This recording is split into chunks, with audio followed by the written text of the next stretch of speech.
What is going on, ladies and gentlemen, boys and girls? You are on the sidelines with the Sideline guys. And today, people, as you can already see, I am joined by my brother in arms, right? The Mexican main event, right? We don't get a Mexican main event. This is the Mexican main event.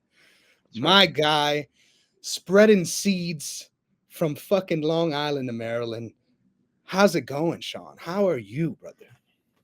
It's good, man. It's good. I'm glad to be back. It's been a long minute. Sorry to everybody that expects us. It's been tough battling three jobs, but now that I'm back in New York for good, it feels really good to be back. Glad to be back on the regular program, and I'm excited, man.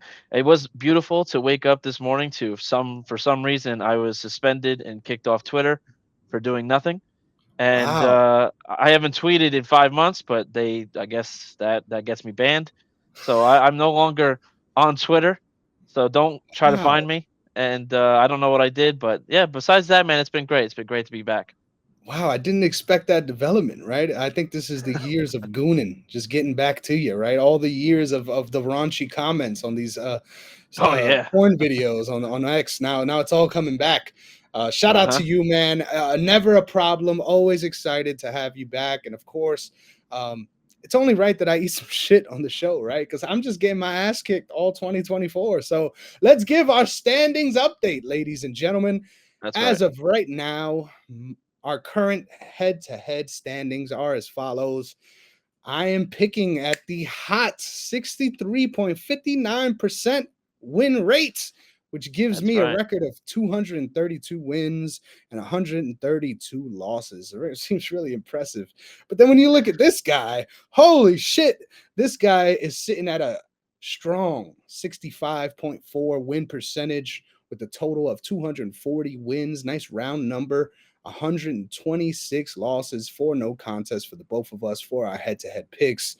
What a legend, right? This guy is just whipping my ass. I got 3 months to get it together, and it's not looking good, bro. I'm gonna need a lot of opposite stance matchups against you, right? So strategically, might start making some picks I don't even want to make, right? Just to give myself a chance to get back here, but standing strong in the head to head. Kudos to you for that. And of course, this year in Dynasty, Sean is just continuing his hot tear with a win percentage that rivals only his head to head picks, sitting at 64.6%.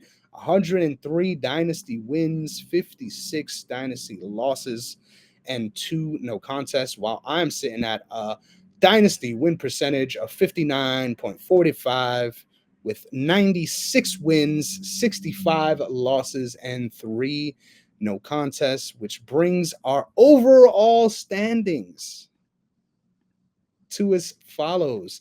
I am sitting at 143 wins, 89 losses, six no contests for a 61.34% win percentage, while Sean has just absolutely stormed back in 2024 and reclaimed the throne here with 151 wins, 86, I believe, no, 88 losses, four no contests for a win percentage of 63.48. He can't get that fucking grin off his face, and I don't blame him, right? 2024 has been a great year for you, brother. And for whatever reason, when we're not doing the Well, show, man, this guy's just even more on fire than he could possibly be when we're doing it. So excited to see how this plays out with our return, baby. And it's only right that we're coming back with a doozy of a card to cover. Riyadh season, Noche UFC 306. And we're back with a bang, ladies and gentlemen. So I know you don't got Twitter, but why don't you let the people know where they could find you otherwise? well, I guess if I don't have Twitter, then I guess if you go to bsreports.org, there is a contact info there where you can find me, my email, um, and you can contact me there if you ever want to get started or write into the sports industry. Whatever you want to do, I will help you get there. Reach out to me there, and I'll help you get started. You heard the man, fucking do it, because at this point, I just deserve to be shot out back, right? At this point, just take me out back and execute me, and it'll be well Wait, deserved. But all things, go I ahead, got a brother. question. Yes, You yes, you yelled at me last year, and I can you know. believe it's already been a year when I said October? You're gonna be making your debut in Wow. October, and you were like, "Dude, you really gonna disrespect me like that?" And then you still didn't make it. And here we Hey, are, a bro, month still away not from the October yet. next October. Still not Will you October make yet. your debut in October? I'm gonna just Wow. I'm gonna put this with what I said last year at this time, and I just want to see. I want to see if we're gonna come to fruition here. Will I see your debut in October 2024? Wow. Wow. I'm not confident, right? I can't give you a confident yes at this stage because clearly if past this prologue, I got some problems, ladies and gentlemen. But hey, the spirit is willing, but the flesh is weak. We'll move on with that in mind. We Like have an awesome mythological card fucking here. quotes to get out of this. Hey, that's amazing, right? That's a good one. I just gotta say, speaking of mythological quotes, Turkey Ala Sheik, His Excellency, as he likes to be referred to, is a Yes. mythical character at this stage of the development. So before we get into the actual fights and the meat and potatoes and why we're here, I think we got to discuss this card as a whole, right? Our Oh yeah. expectations, what this is supposed to be, what it's supposed to mean, how we're feeling about all of that good stuff. So it's only right that we start here.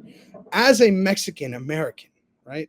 Shout out to shout out to Henry Cejudo. I hope you would love to be Don't seen do with that. your flag, unlike the heathen that is Henry Cejudo. But Uh huh. as a Mexican American, how do you feel about this card kind of also being a part of the Saudi Arabian sport washing tirade? This is now Riyadh season presents Noche UFC instead of Noche UFC. And obviously, this is supposed to be a huge love letter to MMA, but it's kind of headline build by Riyadh and Saudi Arabia. So, does that make you feel strange at all? I want to say strange because of that. I feel it's a little strange on how much Dana has put the effort into making it all about Mexican independence and what it stands for and how much he's trying to like promote it in like I loved the fact when he was saying that he was building the PI in Mexico and he was really trying to promote Mexican uh, uh fighters out of Mexico, but this is sort of like a weird thing. I feel like this is more of like a stunt more than like an actual caring for, Mexican independence or Mexican fighters. I do love the fact that he did put a bunch of Mexican fighters on. There are so many fans out there that are like, "Oh my god, we're getting the Sphere one time only, and these are the fighters. Like, this should be, the Conor McGregor's with John Joneses. Like, there should be everybody on this card." But I do like that. But at the same time, like, it's such a weird thing because you give us the Sphere, which is fantastic. But again, we're in Vegas. Like, I feel like there's definitely a promotion out there that you could have done like in Mexico City or in Mexico or something in general to just keep it about Mexico like we do at every other country we go to, like England and Brazil. And when we go to, Saudi Arabia eventually soon. I think we've already been there, right? Or go when we go again. Like we've done that. So this is like a weird situation. Like I am glad that it is, at the Sphere and not just like at T-Mobile Arena.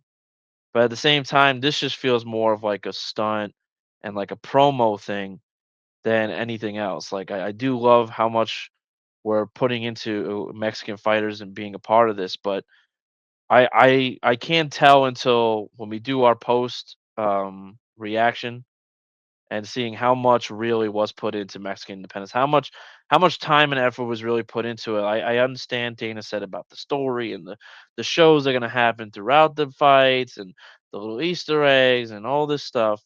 I want to see it because if is it really about Mexican Independence Day, or just about how much money you're getting in for going to the Sphere for all the pay-per-view buys and who's really co-sponsoring this whole thing. So I love it, but I also am like I'm like 1 foot in, 1 foot back because that's kind of who Dana is. As a fan, you kind of have to be. You got to be like, oh, he does mean well, but at the same time, he's so quick to pull the rug from underneath you that you're kind of like, yeah, yeah, oh, okay, there he is, there he is. All right, let me step on back. So. I'm excited, but we'll see what it looks like on Saturday night. Yeah, man, I can't wait to see. I personally am just a big fan of whenever the UFC does anything to put any effort to make these events different than one Exactly. another. That's true. And the fact that Noche UFC has done that for us now twice, right? I was a big fan of what they did with the broadcast and the way it felt very different for the first one. So I hope that trend continues here, man. We got a lot to speak about. So I'm just only going to give you one more question before we get into the thick of Yes, things. sir. And that one is, as someone that keeps on making sure the entire fan base knows how much money is being spent on this thing, right? 21, 22. Every time we do a run through, it's another mill, right? So at this point, they must be at like 26 million that they've thrown into this event. How do you feel, right, as a Mexican fighter, that this event is celebrating? Like Yazmin Jauregui, that's probably getting paid 12 and 12 to fight on this card. When you hear all this Mm. talk of all the money being thrown around. How do you think logically these fighters react to this situation? Well, I think it's unfair, obviously, with fighter pay and all that, but I do understand it in a way. You know, you have 700 fighters now in the UFC, so it's can't pay everybody, what they want. Sorry, you can't pay everybody what they want, but you know, I think that's kind of a shitty. Not, I'm not saying that it's from you. I know there's people all around that have brought this up. I feel like that's kind of a shitty way to look at it because it's almost looking at the negative. You know, if you looked at any other promotion, it's worse. And if you looked at any time the UFC has gone anywhere else, it's bring it up. But I get it, because we're at the sphere and he keeps constantly throwing in how much money he's already spent for this event. It's almost like, oh yeah, but you're putting in whatever 20 extra $1 million for this event.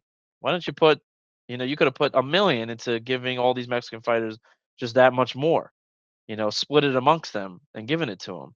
So like I get it. I get where you're coming from. I get where everyone's coming from. But I think this is more of like promoting themselves and letting them be and come out with their whatever song they're coming out with the flag on and really promoting what being Mexican or Mexican American is all about and showing off your colors. And I think having this sort of platform, you got to remember like these Yasmin, Edgar, Chairez, like these guys are fighting at the sphere. No one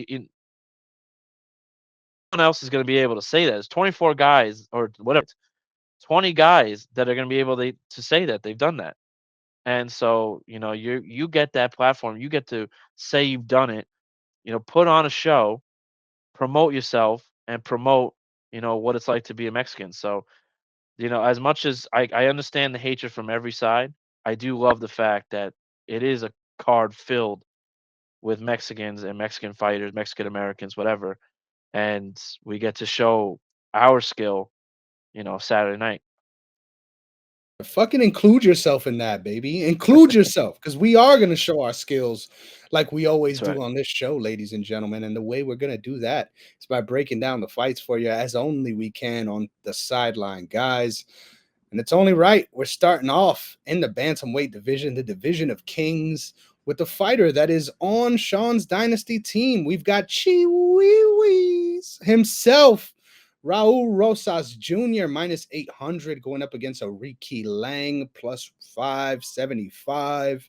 Sean, I'm throwing to you early and often. How you feeling about this dynasty matchup, which figures to be a showcase for one Raul Rosas?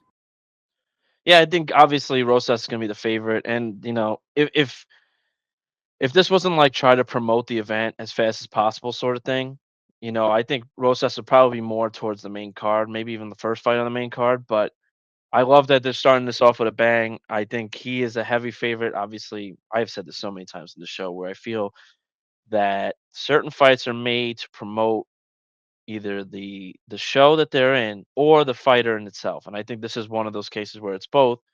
I think Rosas is an incredible prospect on the way up. He's had a great run. He's faced some prospects that have worked for him. And, I think he got tested early. He's battled back through it. I think the first round will be a little on the sketchy side. I think that's going to be tougher side. I think Aoriqileng is. Am I saying that right? Because everyone knows me. I can't say that. Aoriqileng, Aoriqileng. Aoriqileng. I'm not saying that right. The other guy has better striking here. I think his confidence and his energy will be more sided on Rosas' side, but I think if the other guy can have some surprises early in the first round, I'm not saying his name. I'm done. I've already quit. Then I think that will bring more troubling side on Rosas. But I think this is one where if this fight goes past like 3 minutes, then Rosas isn't in trouble. Then I think this fight's almost guaranteed here. So for me, I have this as a round one sub for Rosas Jr. here. I think he gets the job done. I think he shows out. I think he kind of promotes this card for what it's gonna be, for what trying to make it worth. That's why they put it out as the first fight of the night. So I think it lives up to the expectation trying to make it. So that's what I have. I think this is one that goes via sub for Rosas Jr. Wow, look at that. Sean is the opposite, right? He's not a quiet quitter, right? He's not quietly quitting. He's loudly quitting. You love to see it. I'm interested by the way you feel because I feel similarly, but in a different way. I think the first round should not be an issue for Raul Rosas Jr. I think honestly, if the first round is an issue, then he's on his way to losing this fight. I think where this fight gets dangerous is actually as it continues on. I think that Raul Rosas Jr.'s best shot here is to, like you said, get him down and get him out there often. Obviously, in Aoriqileng's UFC tenure, not the strongest of the takedown defense, right? I think that's important to note.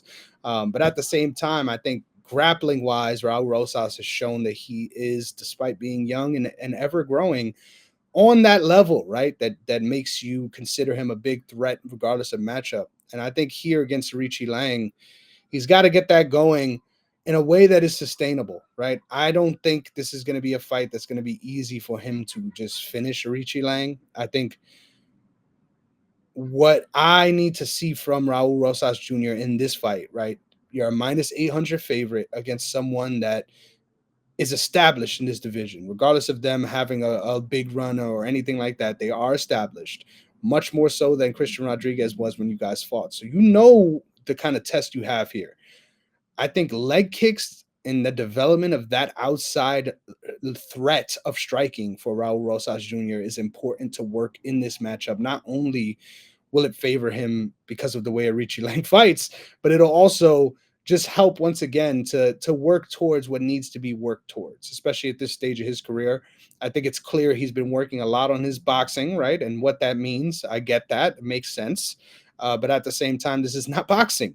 We are here in the UFC, baby. So in this matchup, I think Aoriqileng is there to be hit to the body and to the legs. I think that's a big part of the targets that I think Raul Rosas should be sort of taking what he's given at range, so that whenever he crashes into distance, Aoriqileng has already thought of the danger on that outside difference. I think the more Raul Rosas needs to just bull in to make his game work, the more predictable and easy he is to face.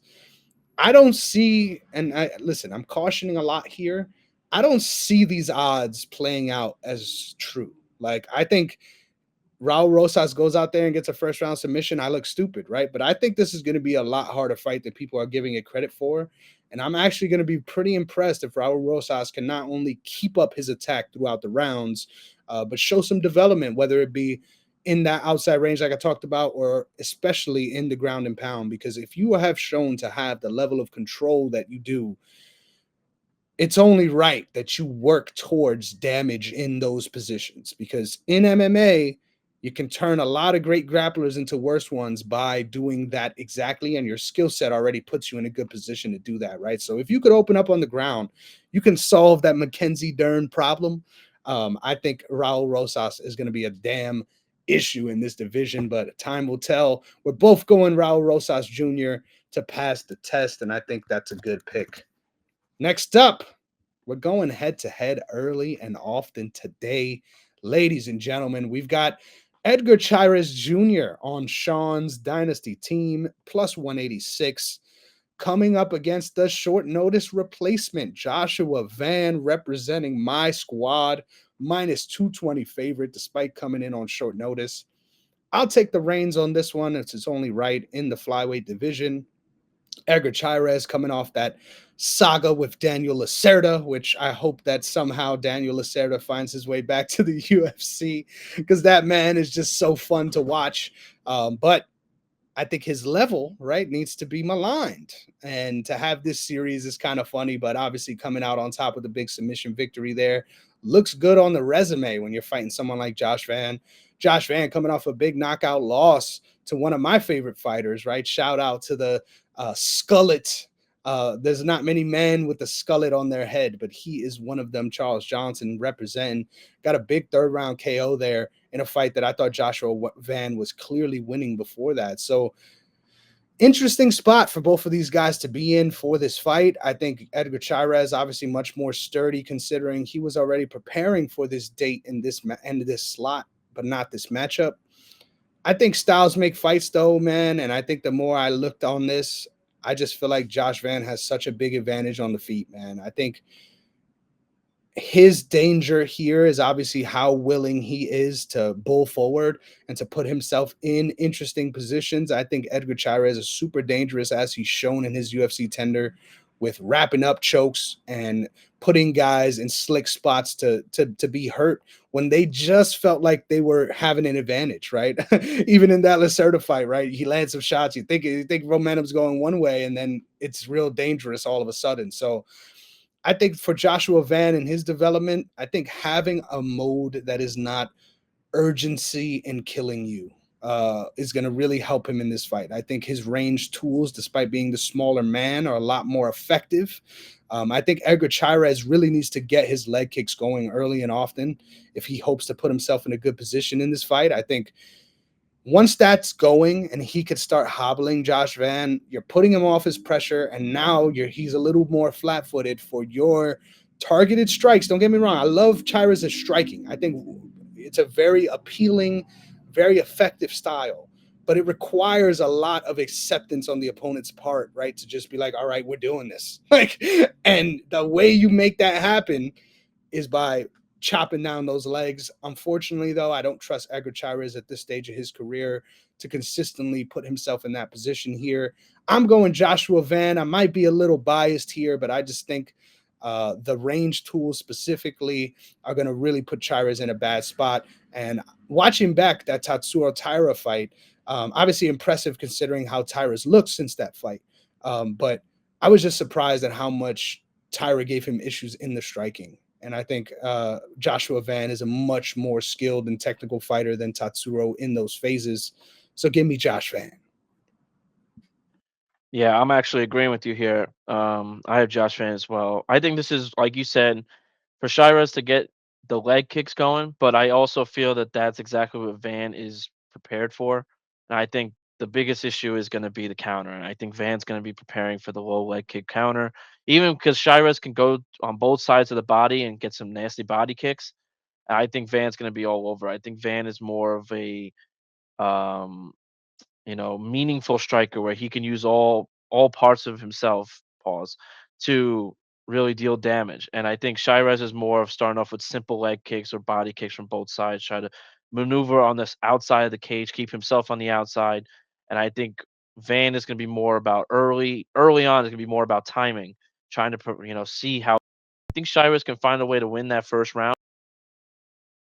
I think Van's going to be the one that's more explosive and being able to figure out the timing and land the more meaningful and significant strikes. And I could see that being more of a problem for Shirez when he's on the back foot.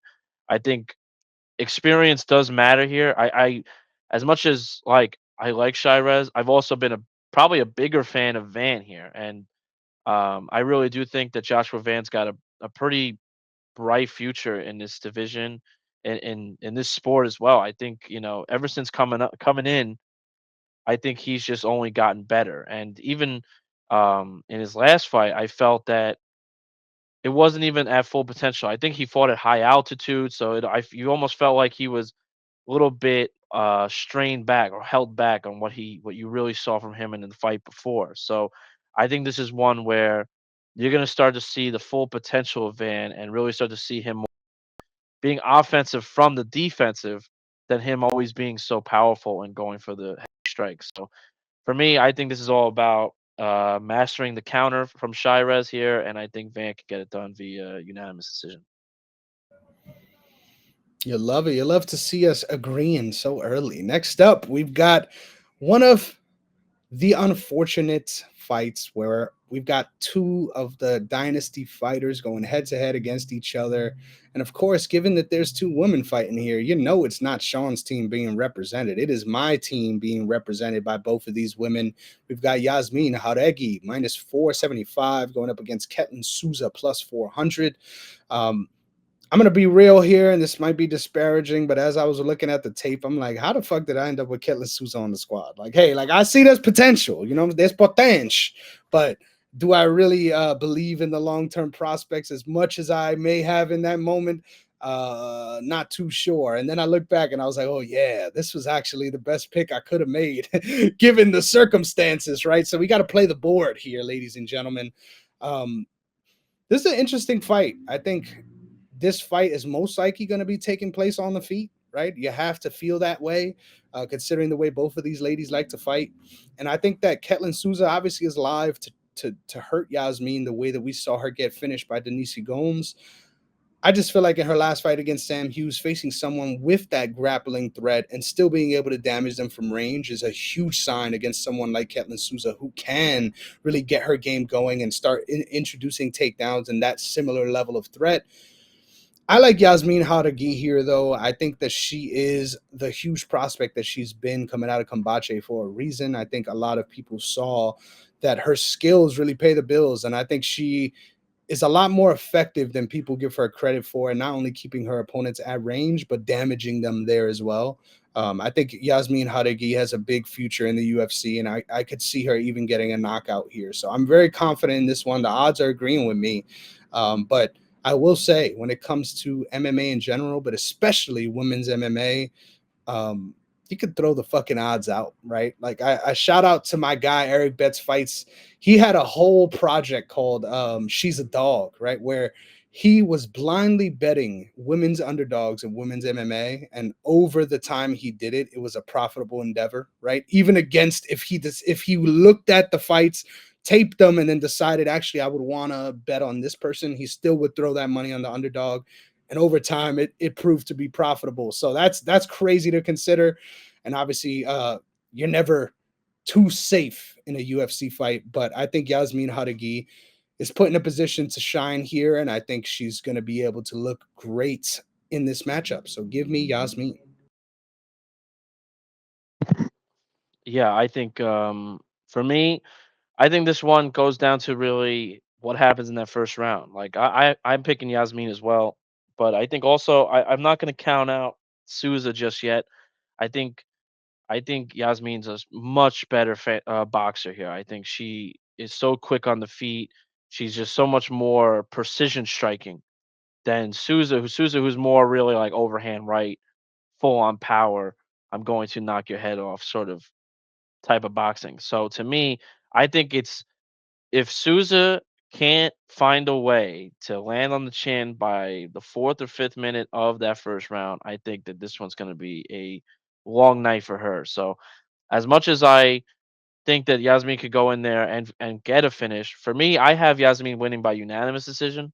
While also there is a slight shot I can see Souza coming in and knockout in the first round, and I think that's a chance. But I also think that it's not impossible. Souza could be a little overzealous and go in real strong on trying to land the power shot. And you never know. Every fighter's different. Some can handle being pushed back like that, and some kind of panic when all of a sudden the heavy blows are coming in, and you're trying to just figure out a way out, and then before you know it, you're clipped. And so it really depends on how that works out, I think, early on. But I think if this fight can escape the first, couple minutes of the first round, I think Yasmin will tear her up. Even in statistically, I think will be just a completely different type of matchup.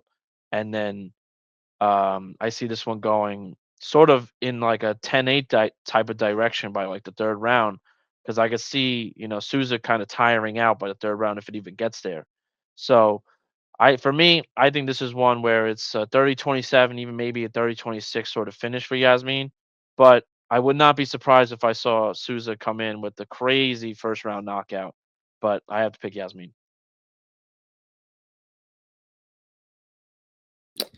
I fucking love it, and it's only right that we go with the hard hitting blows straight into the lightweight division, where we've got two awesome matchups here to look forward to. But this is the first of those two. We've got only one person being represented here, and that is my team. We've got Manuel Torres, minus 118 of Mexican descent, going up against Ignacio Bahamondes, plus 110, representing my squad. Sean, I'm gonna let you take the lead on this one because I'm really interested to see how you feel about this matchup, and I can't wait to snatch the mic right back from you. So why don't you tell us how you feel about this lightweight matchup? This is a good one, man.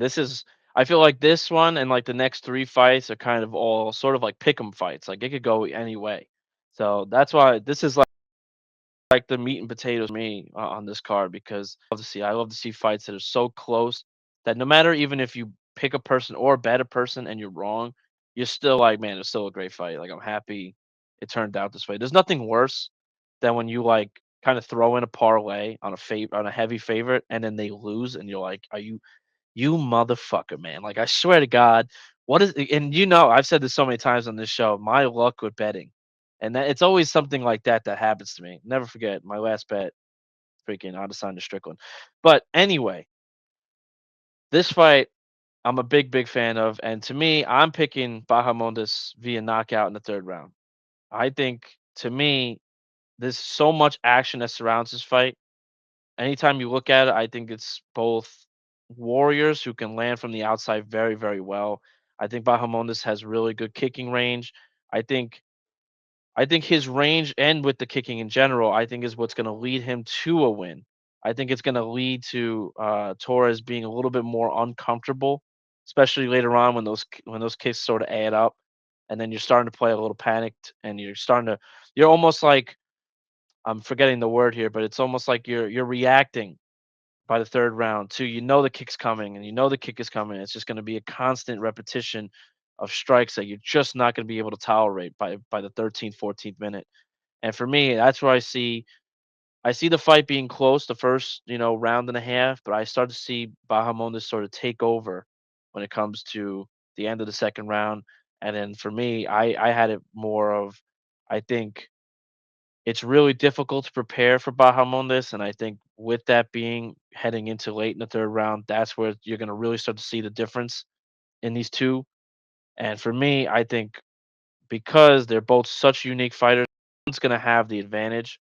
And for me, that this is Bahamondes' fight, third round. And for me, if this goes to decision, I wouldn't be surprised. But I have a real feeling, like maybe in my gut, I guess, that I think Bahamondes takes over in this third round and gets a TKO finish. Wow, man. I love the way you're looking at this one because when I was watching the tape, I'm super impressed by Manuel Torres and what he's been able to do in his UFC run. Like that step in elbow against Nicolas Mata is one of the most beautiful shots you could land, right? And to be able to get a knockout like that against a UFC level opponent as people are being carted away right now, you love to hear it. Shout out to New York City. You can't Dude, keep it are quiet. they here for you? I'm like almost convinced that they're Wow. looking for you for all this time. What's Wow. going on?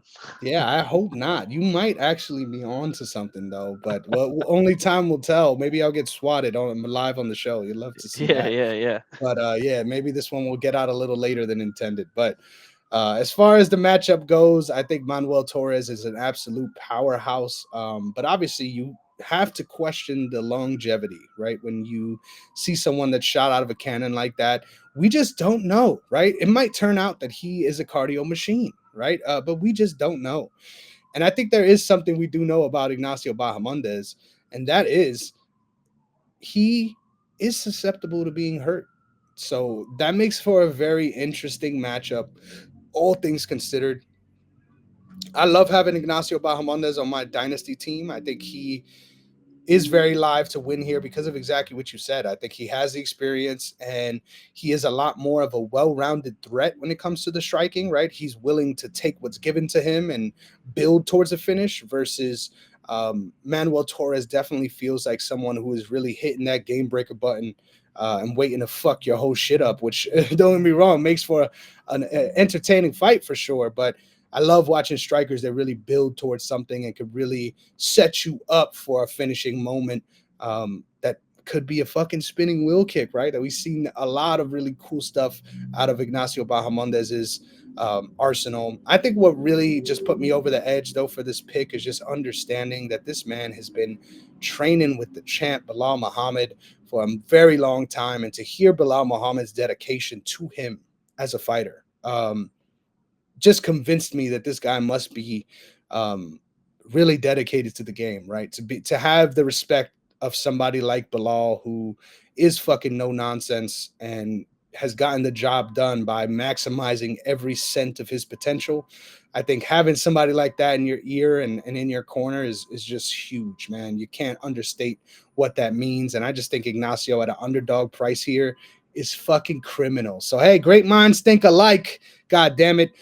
For the sake of the show, I'm going Manuel Torres just because of what I said earlier, right? In these close matchups, I might have to swing it another way that I don't necessarily believe in because of the sake of what we're doing here. But in all honesty, I'm leaning towards Ignacio Bahamondes being able to pull this one out as well. So official pick, Manuel Torres for the reasons stated. But won't be surprised. I think either one of these guys could really look super impressive here. Next up, we've got Irene Aldana, the number 5th ranked woman in the bantamweight division, going up against the number 9th ranked Norma Dumont. Don't do it to me, Norma, because Lord knows this is going to be one of those fights. Um, I'm going to lead the dance on this one because I know Sean would hate if I did that to him. So it's okay. We're going to keep it on this side of the ball. None of these ladies are representing our team, so we got a clean slate here. I like Irene Aldana as a fighter. I love her spirit. I love how um, willing to engage she is and how she's willing to try to be dangerous no matter where she is, right? One of my favorite finishes in UFC history, getting that up kick heel to the liver KO against Macy Chasson is still to this day one of the best insane things I've ever seen inside the UFC cage. Um, but her being a favorite here against Norma Dumont was honestly surprising to me. I think Norma Dumont has all the skills to get this fight done in all the different ranges. Like I think Norma can make this fight boring and win. I think Norma can go out there and blitz Aldana and find herself in positions to finish her as well.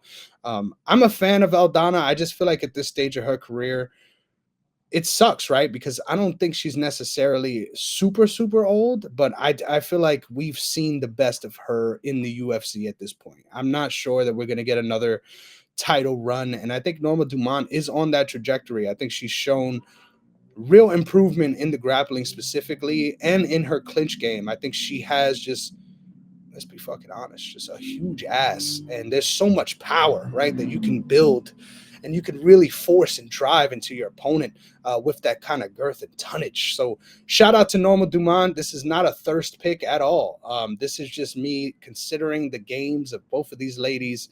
Obviously, Irene Aldana is going to be super fired up to represent Mexico here. And I think that Super Saiyan Aldana might be live to get a knockout, but I can't put my faith in something that we have not seen consistently, but especially as of late. So give me Norma Dumont. Yeah, for me, I'm saying the exact same thing. I think for me, I like Aldana a lot. My thing is like for Aldana, I feel like inflated in this, and the fact she's a favorite was because of her early on in her career. I felt like she kind of beat up like the tomato cans of that division early on to kind of lead herself towards the title run. And I really do believe that that title fight against Amanda Nunes like almost like ended her spirit. Like I know she won her last fight, but even in that last fight, I felt it wasn't the same Aldana from the one who was making the title run. Like when she was on that run, she almost felt like going into that Amanda Nunes fight, like she was a heavy underdog, but I still felt for even a second that there was a slim chance. Like every time Amanda Nunes has gone in there, you almost feel like, well, this will end within a minute. Like this will, she's the go for a reason. She'll finish it. I went in there after obviously the Pena fight and this fight happening, and then she retired after the Aldana fight. But I actually felt that there was a real shot for Aldana if she could get this to the third round. And man, was I fucking wrong. That fight was so one-sided. I felt like Irene became a completely different fighter ever since, and she's just been on a totally different trajectory. While Dumont is on, like she's now where I thought Aldana was 5, 4. No, I should say 5, 3, 4 years ago. Like the rise was coming, and you knew she'd have a title shot, waiting for her eventually. And for me, I think, well, Aldana obviously she's always got the strong boxing background. That was the whole reason for the big fight against Amanda Nunes, that would be those two would, really trade. And Aldana even landed a couple nice shots in the first round. Like I do think that Dumont is just so much more now, so much better with her arsenal. I think she's more varied, versatile. I think her approach is so different for Aldana to be able to try to figure out within 50. And then I think once you get to the wrestling, if the take, I think that's where it's almost like a one-sided fight. I think Aldana's past her prime. I think you mentioned this just before in what we saw from her. As much as I would love nothing more to see something crazy from Aldana and just fucking kind of turn the clock back. And I would love to see a fight with her against, who the hell ever the champion will be by the time she's ready. But, I think that championship's going to change hands at least 2 or 3 more times before she would ever even get another shot. But I think, in all seriousness, like I think Norma really is real deal, and I think I'm probably as excited for her than maybe almost anyone that's like an up and comer in women's MMA right now. I think she's one of the I really look at and am very excited to see in the future. And I think when I saw that she dog, I was very surprised, and I think maybe I'm just looking at her like almost too hyped.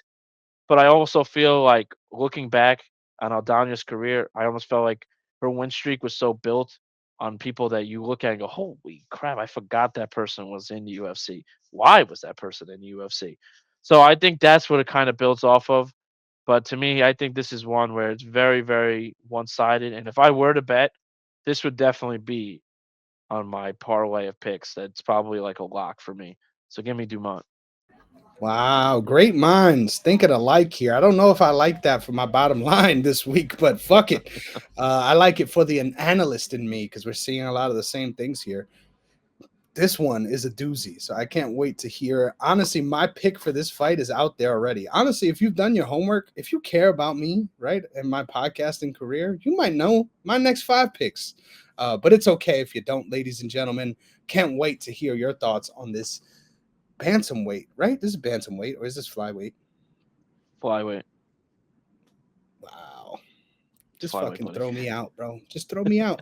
Throw me out, bro. I don't deserve it Sorry, buddy. anymore. Ronaldo Rodriguez minus 137 going up against Ode Osbourne plus 124. Sean, only one of them can come away with the dub. Who you got and why? This is an interesting one as well. Another one where this is the meat and potatoes of what I was talking about. Where this could be, I feel anybody's fight. I feel like I know where you're going based off I think you've picked this person many times before. And to me, if this wasn't Mexican Independence Day, I probably would choose differently. But because I have to believe to start the main card, which should never be on the main card, this fight, even though this is one where you almost scratch. Rosas isn't on the main card. But I think it is really because of what I said before, that they're really trying to just promote the fight, so promote this card so early on with a crazy finish that they put him first. To me, I think this one is going to be fun. I think this one is more of like Rodriguez has very weird striking defense. It's almost like hard to understand. right? It's almost like he gets hit so easily sometimes that you kind of wonder how he's this good at times. But for me, like for Osborne, that I am saying that right, right? Okay, Yeah, because you can't fuck that up, right? Ozzy, okay, Ozzy, Ozzy. Oi, there's a oi, oi. U, there's an E. All right, this is if we're keeping this into Spider-Man universe here, there's some extra letters that shouldn't be there. But I think for me, Osborne has lost like plenty of times in my book on the ground, and I think that that is something I feel like I wouldn't have thought, but it could come into play in this fight. I think Rodriguez is such a question mark that I almost have to pick him. But in the same way, because because I feel a certain way about this card, I'm picking Osborne to win via knockout. And it's Wow. Can because you describe what way you feel about this card that causes this outcome? dude, and it sucks because there's so many Mexican fighters I've picked against already. And I don't like to do that because we've done this already where it's like if they're a Mexican fighter, it's like almost guaranteed that I pick them. But I have to continue my win streak here of constantly beating you in the pick'ems. That I have to pick smart. I do, and I saw two losses on my thing that definitely isn't warranted. But we'll talk about that. But I for me, it really is that the Rodriguez's striking defense is so bad and so awkward that I think Osborne can find a way to land the counters and land almost straight shots. And I think it's more of just eventually picking them apart. I think Morris is a unanimous decision, but I have such a bad feeling that this is going to end in some weird knockout sort of TKO. And I hate it because I feel like this is going to be one of those where you start the main card where you want a Mexican fighter to win, but it's just not going to happen. It's just going to be a very strange night. And for me, I think Osborne wins via KO. I think, and to me, I think you're picking him as well. Wow, you fucking read me like a book, right? I'd almost think that you were supporting my podcasting career, but apparently that's not the wave. I am looking forward to this fight a lot because I agree with a lot of the things you said, man. I think Ronaldo Rodriguez got a lot of that T Ferg in him, right? And you know, I love that, right? Where there's just so much danger coming at you and so much raw power, right?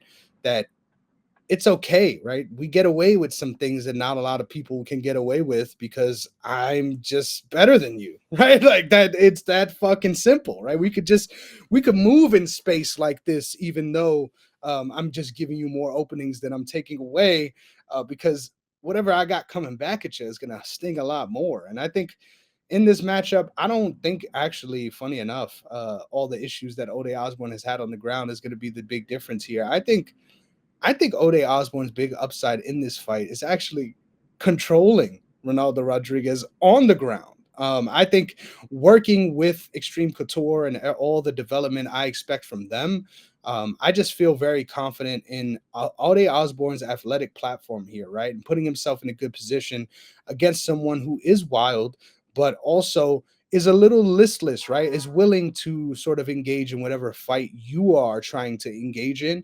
And I think if Ode Osborne can really stick to a game plan, be the veteran out there that he is in this matchup, and not put himself in bad positions, I think this should be his fight to win. It's a dicey one, though, because Ode Osborne is just a horrible person to trust to do the right thing or to do what he is expected to do, which makes this feel a little dirty, right? But I'm gonna go with Ode Osborne here. I just think the experience wins out, and I think we're gonna see a new level in his MMA career. Honestly, I think he um, athletically has always been someone to reckon with, but mentally, right, is where he needs to separate himself from the prospects in this division, and I think this is where he does it. So I'm going Ode Osborne. I don't like it now that you are too, right? I thought this was gonna be my you're picking that guy moment of the card, but apparently not. We're on the same side on this one. I like Ronaldo Rodriguez though. I think we haven't seen much of him, which makes the allure even bigger. Just gotta say, fucking shout out to poor Dennis Bondar. Dude got knocked out and subbed in the same fight. You hate to see it, bro. You hate to see it. It's a hard knock life out here in the UFC. But next up, we're getting our second big lightweight matchup between Daniel Zellhuber representing Sean's team is both of these gentlemen going up against Esteban Ribovics plus 180. Esteban Ribovics coming off of a huge upset knockout against Terrence McKinney. Absolutely monumentous stuff, right? Still feel bad, right, for Terrence McKinney in that outcome, but holy shit, huge moment for Esteban. Probably got him this spot here. I'm leaning on the extreme couture bias though, right? Shout out Eric Nixick. Shout out to all them guys. I love me some Daniel Zellhuber. I think he is still young in his game and needs to learn a lot as well. But I think to see a prospect with his physical gifts that is not only using those tools, but is also learning how to more effectively keep fighters at range at this stage of his career and how huge he is for lightweight, I think that's just such a difficult thing to deal with. Now, this matchup, though, is very dangerous, right? I think this is a super dangerous matchup because Esteban Ribovics, on his worst day, isn't a trite of striker that's gonna wear on you throughout this fight because of the amount of shots he lands to the body and elsewhere. I think he's gonna put Daniel Zellhuber to the test in this one, right? I think this is going to go a little longer. And I think this fight really hinges on how Daniel Zellhuber responds to that. Is he someone that can live in that fire?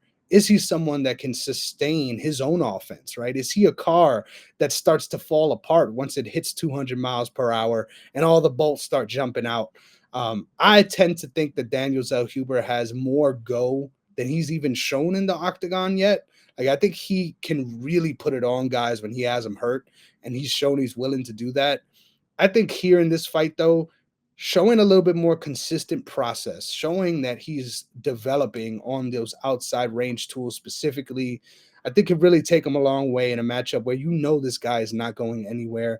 The Argentinian heart is going to be on display. So I love this matchup because it's Latino on Latino. There's going to be a lot of machismo being thrown around the cage. But I think ultimately this is Daniel Zellhuber's fight to lose. And if he is continuing to develop the way we've seen him develop in his UFC career, I think this fight should be good for him to win via decision.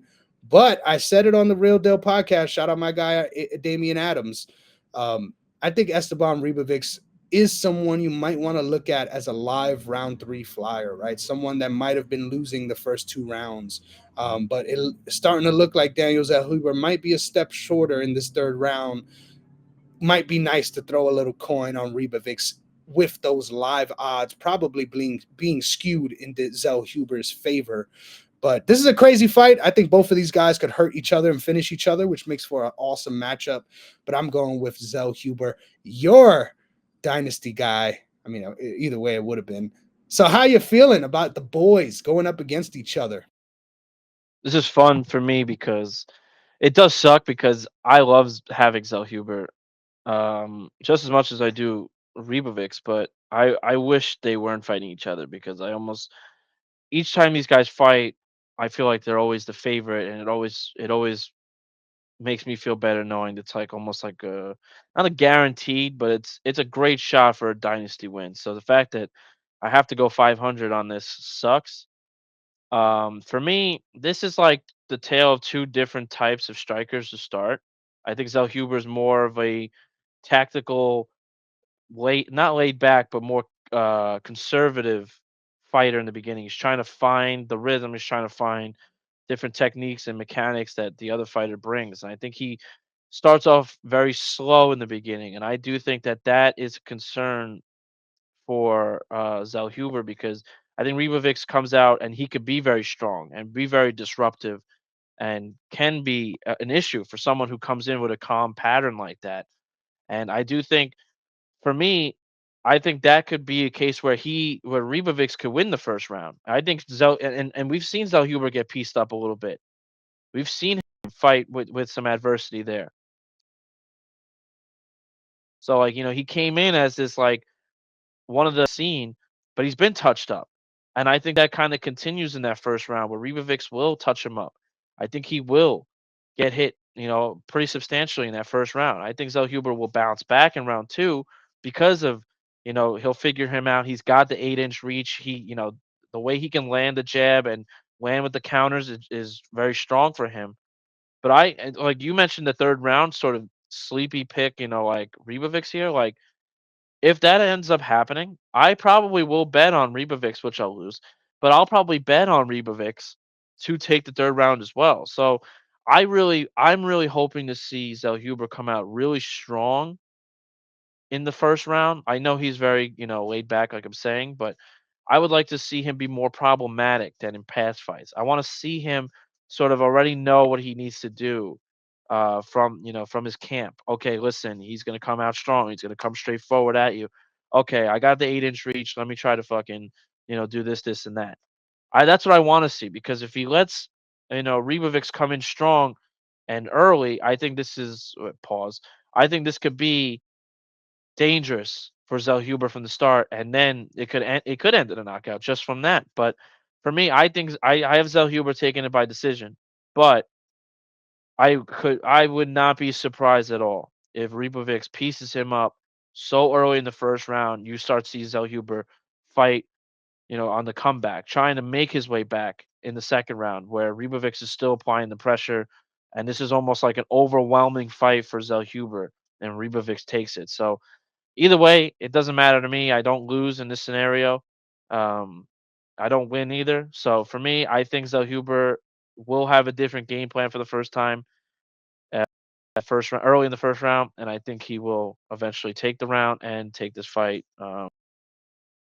928. So give me Zellhuber.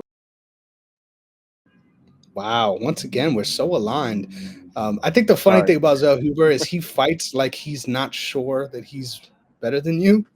Esteban Yes, Ribovics fights like even when probably shouldn't feel this way, he knows he's fucking better than you. And I think that's going to be the difference here. Like yeah, whether or not Zellhuber can put his fucking balls out there early and assert himself to that's say what you like want to this see. shit ain't happening. This shit ain't happening. Not to me, ladies and gentlemen.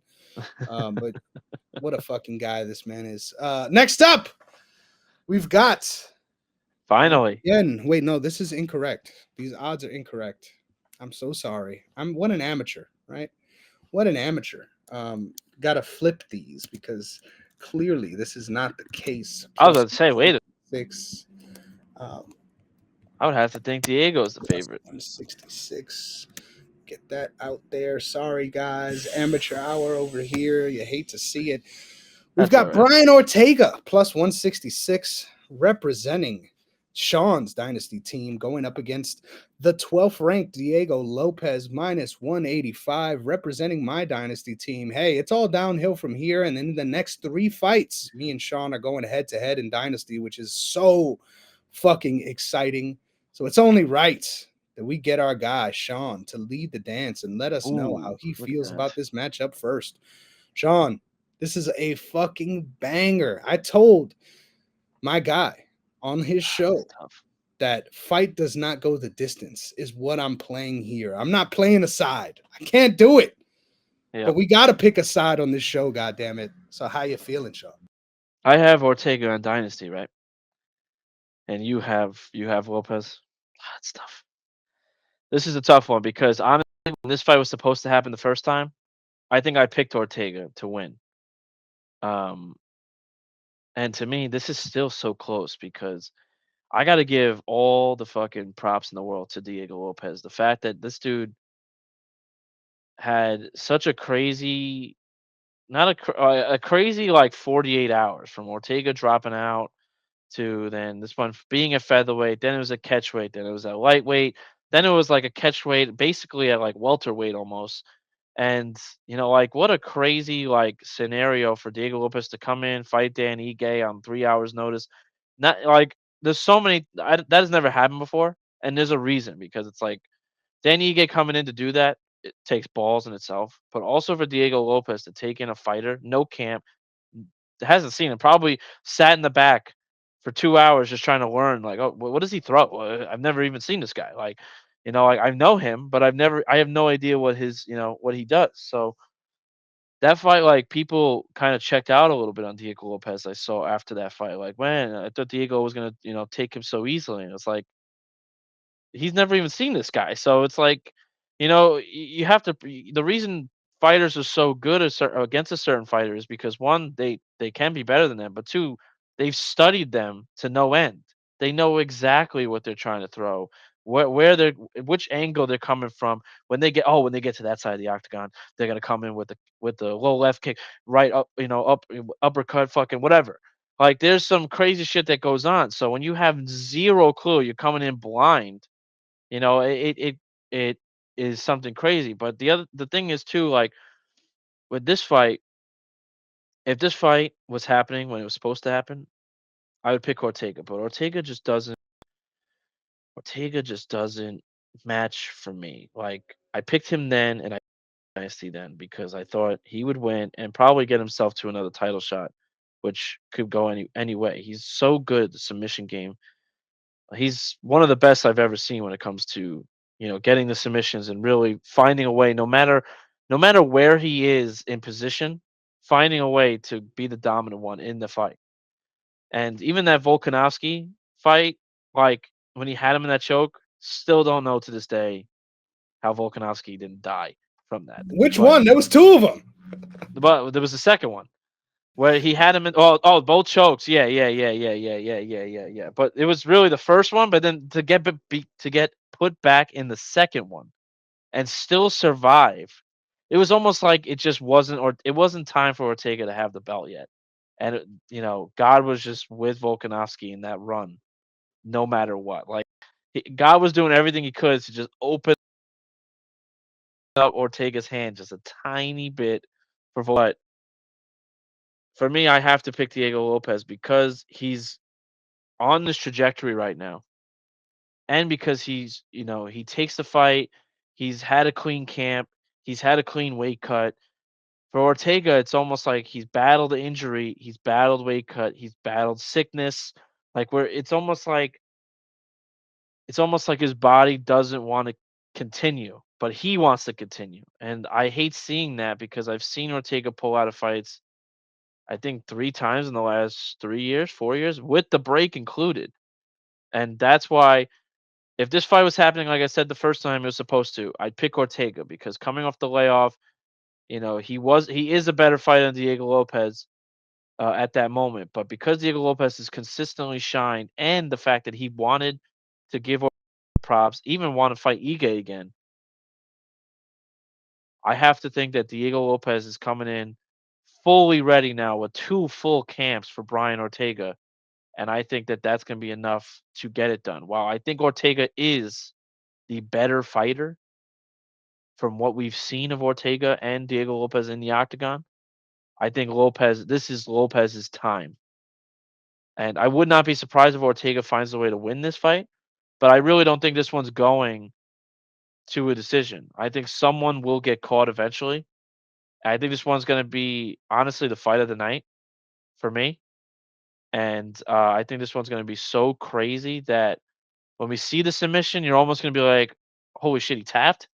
And for me, I just have to believe it's Lopez, but I would not be surprised in any way, and in positive for me because I have Ortega, for Ortega to win via submission as well, because I know he's fought through hell and back into fighting, and it would be incredible for him to come in and get a win.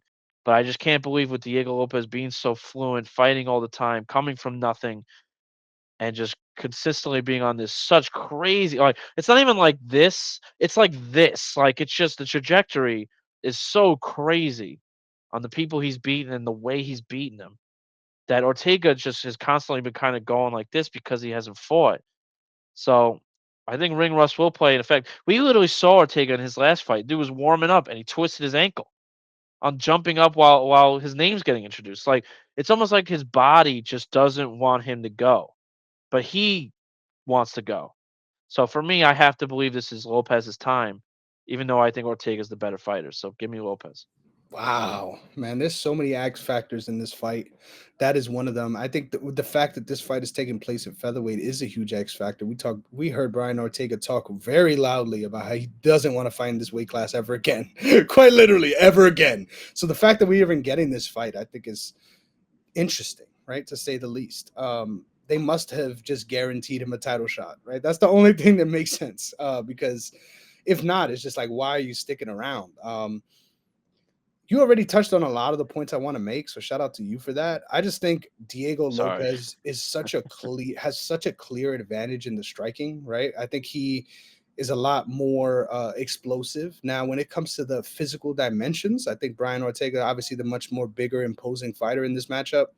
I think the speed advantage goes to Diego Lopez, which makes the striking very dicey. We've seen Brian Ortega have a lot of issues defending striking from different striking styles, right? It's not just one boxing fighter that he has issue with, or a Muay Thai style that he has issue with. Like, I feel like everyone he fights goes out there and kind of roughs him up, right? To a certain extent.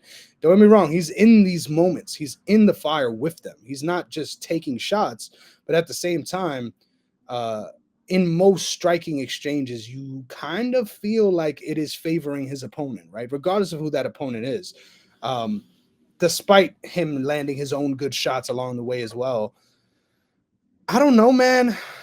I think I have already made this pick, so I'm kind of going to stick to it here.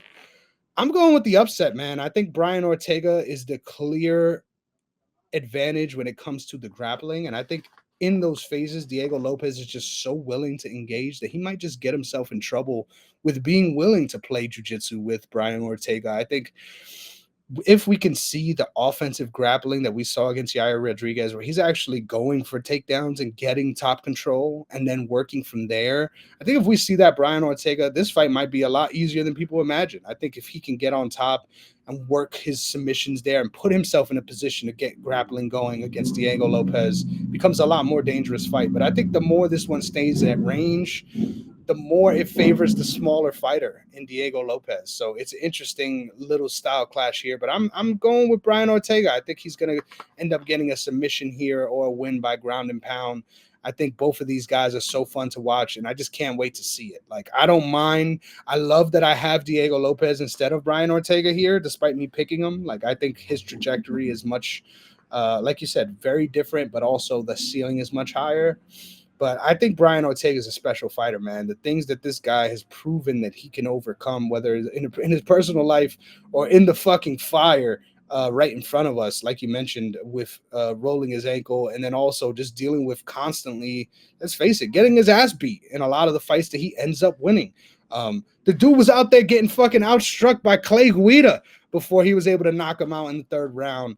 The man does not know how to have an easy fight. And I think that's why the development of his offensive grappling in this later phase of his career is so enticing. Because if he can do that, these fights might start getting a little easier. So that's what I'm picking him here to do. Won't be surprised if either guy wins, but give me Brian Ortega. I, Can I get a reaction on this? no, I have to say, I think this is the one. Like you said, his offensive, submission game has definitely gotten better, but so has his body breakdown, as we could tell. I think his body has broken down at a fantastic rate for a guy who doesn't even want to be in this weight class anymore. And maybe that's what he needs. Maybe he needs to go up and be able to put on that weight so his body can heal. Maybe this just doesn't, it happens to fighters all the time where eventually that weight class just doesn't suit you at that age anymore. And so I was surprised that he even took this fight because if he wins, then he's guaranteed a title shot, which then again he has to be at this weight class, and he has to match the weight at championship weight. Which then, if you win that one, then what? You're gonna like that's the part I don't get. If you don't want to fight at this division anymore, why continue? Because the only way forward in a positive direction is towards the title. Which then, if you win the title, you have to stay there. So I don't really get that point. But at the same time, I wanted to bring this up because I don't think this has ever happened to us on the show. Have we ever had a situation where we both picked the opposite of our dynasties? I don't think that's I don't ever think so. happened. I don't think so. That's a great I, shout. you picked my dynasty, I picked yours, and so it's like no matter what, we both win and we both lose during this fight. So it's like it'll depend in that moment who's winning dynasty and who's winning pick'ems for Mhm. what I'll really want. But I think that I was just thinking about that. I'm like, I think this is the first time you're picking mine and I'm picking yours going Yeah. into this fight. But this is a great fight. This is like I said, this could be the fight of the night as well. This from these last four fights are incredible. Are incredible. Like I'm more, and this is the first time, and this is going to be weird that I'm saying this, that this is the first time ever in my entire UFC journey. This is going to be so bad that I'm most excited for this fight we're about to talk about Wow. than any other fight. This is the fight I've been waiting for.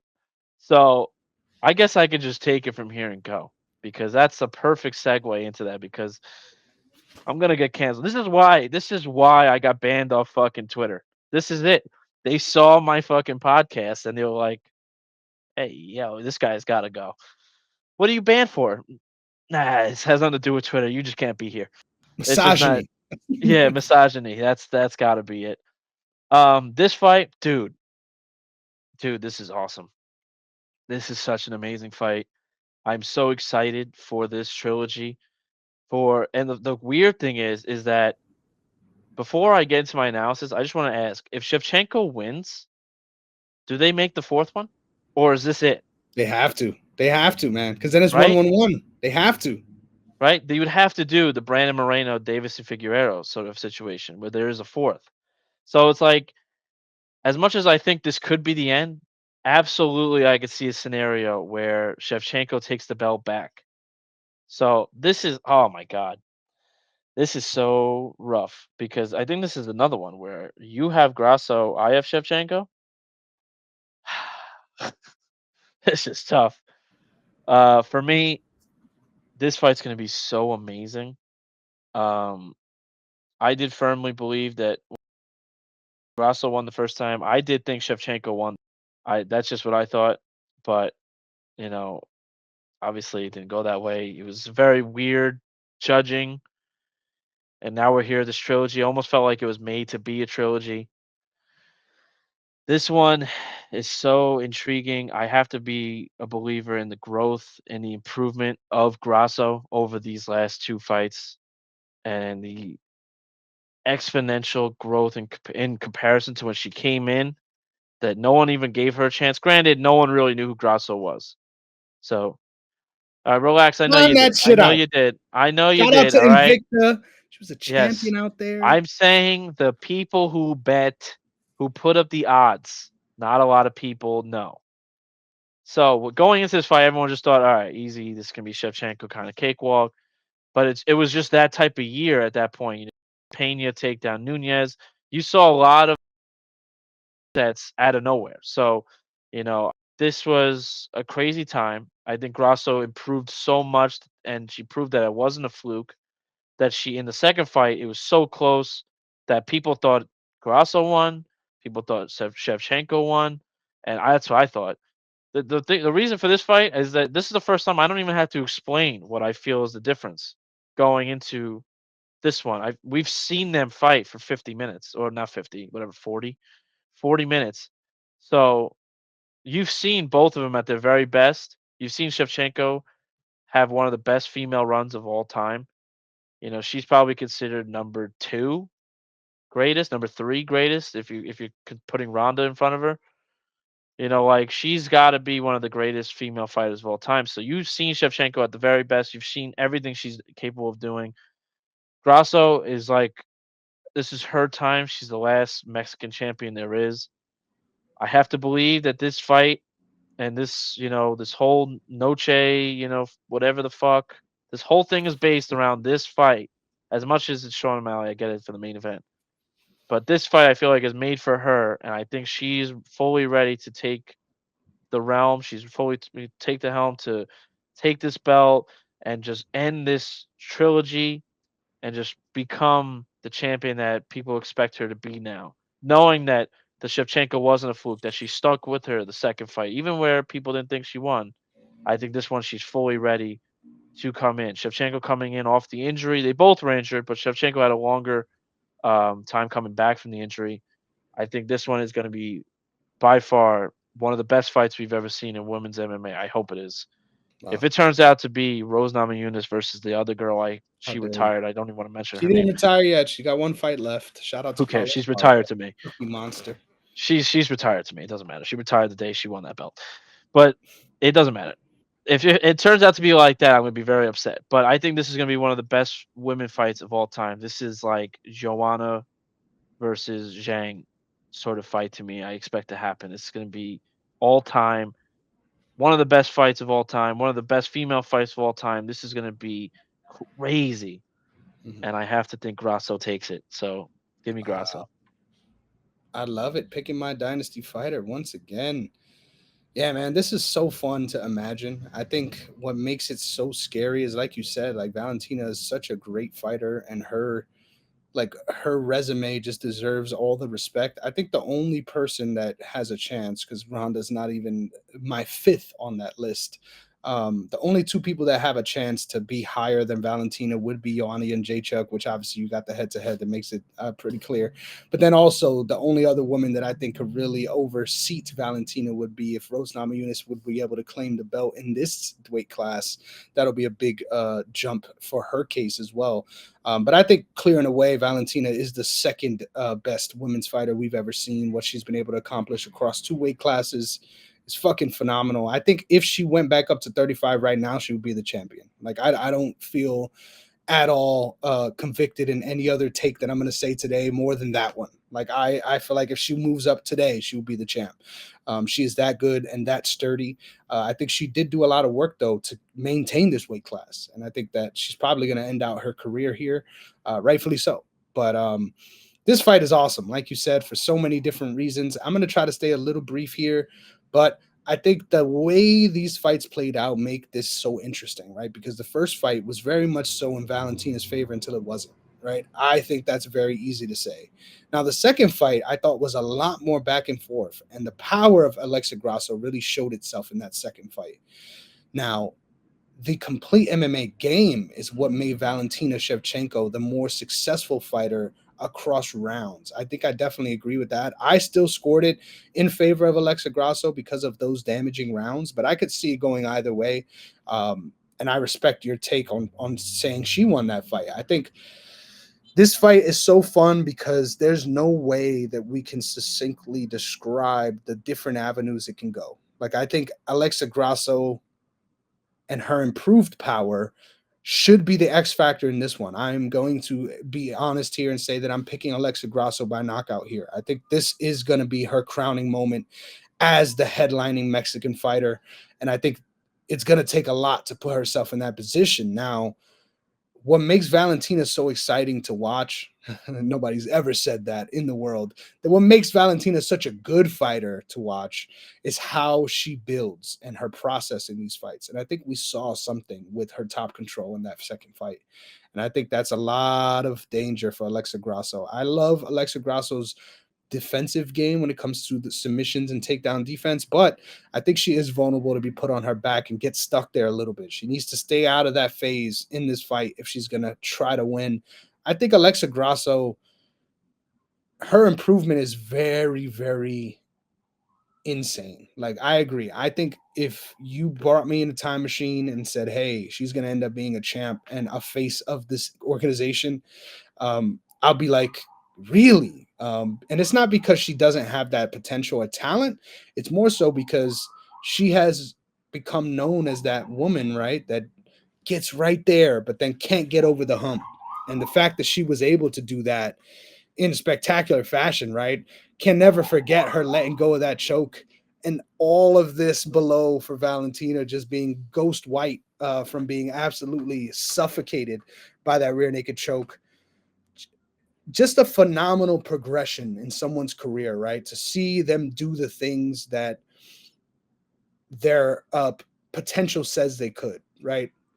Phenomenal actualization of your potential for Alexa Grasso. And I think in this one, it's going to take some serious dedication to not only the defensive grappling, but also being consistent in your offensive output. I think that's what really hurt her in the second fight. I think her landing those big shots almost stunned her a little bit. And it was kind of like, all right, well, now what do I do? Right? Because I heard her, but I can get her out of there. So, like, do I keep spamming? I don't want to get tired. And we saw her sort of battling with that. I think in order to win this fight, you're going to get the best version of Valentina. Valentina must feel like she's 0-2, despite feeling like she won that fight. You're going to get the best version of Valentina. You need to be the best version of yourself. You need to be assertive early and often to scare off Valentina from exchanging specifically in the pocket early, so that now you're forcing her in the outside range, and now it's a little bit more predictable where you can land those intercepting shots that hurt her in the second fight. So I love this fight. I think I'm biased by my dynasty here. I won't be surprised, like you said, if Valentina dominates and wins 4-1. Like that will not be surprising. We saw her on the way to doing that in the first fight before Alexa Grasso was able to turn it around. But I think the confidence of becoming champion has really changed Alexa Grasso, right? Watching the first fight and then the second fight back to back, it's a completely different fighter. And I think this is just going to be another iteration of that level up. So give me Alexa Grasso, ladies and gentlemen. Now, I love that was what is exciting to you the most, because holy shit, we've got one of the biggest fights you could probably make in the UFC, ladies and gentlemen. We've got Sean O'Malley, the champ, minus 127, representing the Sean team. And you got the number one ranked Merav Dvalishvili, plus 118, representing my squad. I love that I get the chance to lead the dance here, because this is one hell of a fight, ladies and gentlemen. Sean O'Malley's progression in the UFC is also something that I will admit caught me by surprise, right? I think he is, without a doubt, one of the best, if not the best, striker in the sport. I think this guy's ability to pivot, this guy's ability to keep guys on the outside and force them into the fight that he wants. We saw that against Aljo, right? That fight was boring until it wasn't. And it was because of Sean O'Malley being able to be okay with forcing Aljamain into these positions, right? I'm going to force you to lunge into me. And if you're not going to do it, it's okay, because I'm winning out here too. And to have that game plan against someone like Merav Dvalishvili is an absolute mistake, in my opinion. I think he read the assignment against Aljo. This is a fight where you need to knock this guy out. Like, you need to knock out Merav Dvalishvili. Merav has shown that he is vulnerable to straight shots, vulnerable to intercepting knees. He's gotten hurt, probably you could argue, in his last 3 fights, but has found a way to run through that fire head first.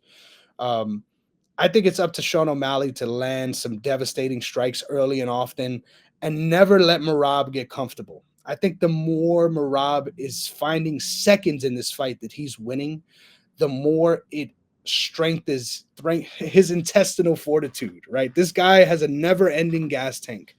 And if Sean O'Malley hopes to get him out of there, I think it's really testing his confidence early and really making him feel like he's got an uphill battle to climb. But man, I said it on the Real Deal show, and I'm going to say it again here. I've never felt like a fighter has been more inevitable than Merav Dvalishvili. I think his ability to walk through the fire and put himself in advantageous positions is what's going to win him the belt. I'm going in new here. I think maybe the dynasty bias is speaking to me, but I think this man is so impressive with what he's able to do output-wise, right? The fucking Peter Yan fight, the amount of takedowns he attempted. Doesn't matter that he only landed about 4 of them. God damn it, the amount of output that this guy can throw out there is fucking insane to watch. And I think that focus, that level of determination isn't going to wear at all here. I think he has somehow become a son of the Mexican people. And I think this is going to will him not only to victory, but to an impressive victory here. I feel like this is going to be a very uphill fight for Sean O'Malley. I think if he ends up at any point being taken down, this is not hold on, I can fight off my back territory. Don't get me wrong. I think Sean O'Malley has some really good chokes. I think Merav has proven that he is unchokeable. So please do not go for guillotines here, Sean O'Malley. I think that would be the worst thing to put you in the worst positions. Shout out to Dustin Poirier. I just feel like Merav, once he gets that takedown, we're going to see that Sean O'Malley is just willing to wait until the ref takes him off for the next round.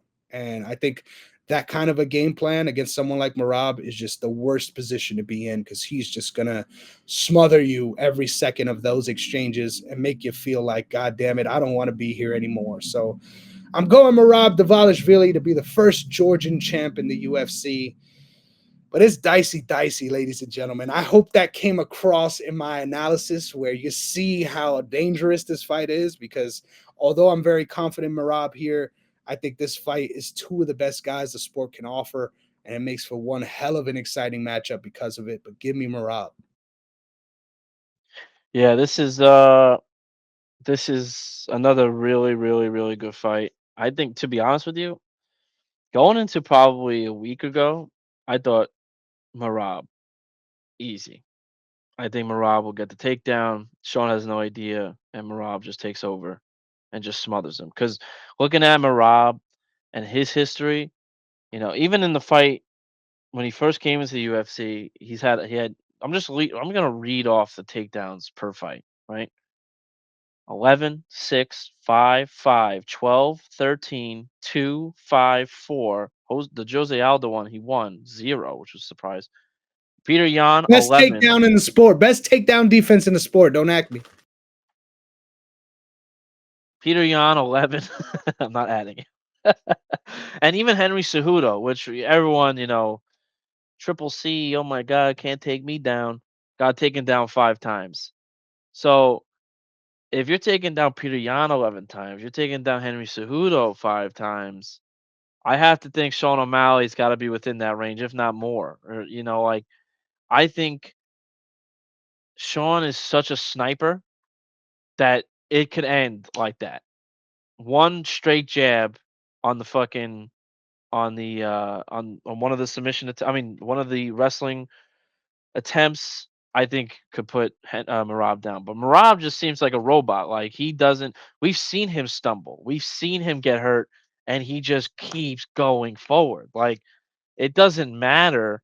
It's almost like this is so corny, but I think about it like not in a corny way, but like realistically, like he's like a Terminator in a way. Like you have to literally kill him in order to stop him. That fight against Ricky Simon, the is dude's in a choke, and he's doing the bicycle just to survive for like I think it was like 80 seconds. He's just kicking. He's trying the bicycle to stay, to keep the motor functions moving to the point where the second he lets go of the choke, he is basically unconscious, and they do give him the doctor's, loss. But he did survive, and he was winning the fight. So it was like he's so insane, probably like literally in a way, that like this fight was supposed to happen between him and Aljamain so long ago that it's like it's finally time because now obviously they were best friends. Aljamain's moved up, and Aljamain's looking good in his division. Now you're getting the fight that is so opposite of one another. Sean's the sniper. If Sean lands any sort of strike, it could end the night because we have no idea what Marav's going to look like against a sniper like that. This is going to be the first time I think he's ever faced someone this good as a striker. Henry Cejudo's not that. Peter Yan's not that.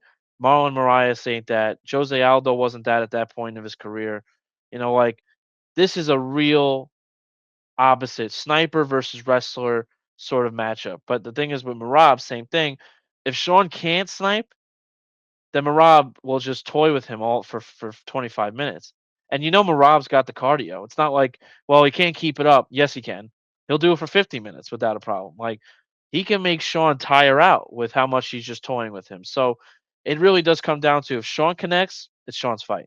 If Sean connects early on, it's Sean's fight, and you'll see it probably get uncomfortable in there. Marab will get uncomfortable, and Sean will finish him.